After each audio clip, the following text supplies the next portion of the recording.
आज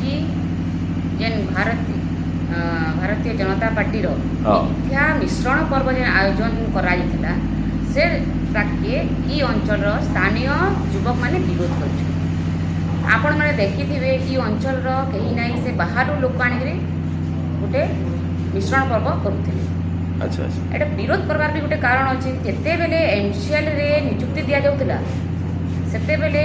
से माने ई अंचल लोक मान के ई अंचल पिला मान को विरोध करथिले नियुक्ति नि दिया जाउतले सेटा गोटे आउ सेकेंडरी आमर बीजेडी के जे माने मिथ्या अभियोग रे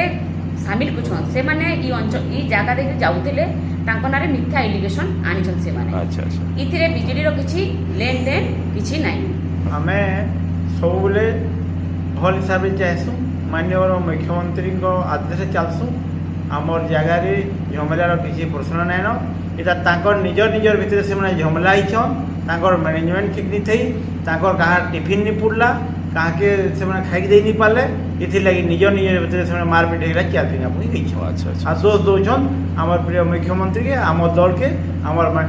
विधायिका दीपाली दास की ये संपूर्ण मिथ्या है। इटा मुझे सुनवा लगी पाऊे जेन माने आमर मीटिंग रे आसीथिले आमर एरिया लोक गुड़ाक जेनटा शुनी से मुई सुनवा लगी पाई गोटे चक्रांत है क्या चक्रांत है कि तामने आमर जेन एमएलए अच्छा विधायिका डेवलपमेंट काम नहीं गमनागमनी पथ जेन कर गत काली जेन उद्घाटन कले हार्ट हॉस्पिटल ये बाबद अहम भाव नहीं गोटे चक्रांत कर जो द्वारा यहाँ आमर पिला मन के गोटे बदनाम करवा लगे ये कर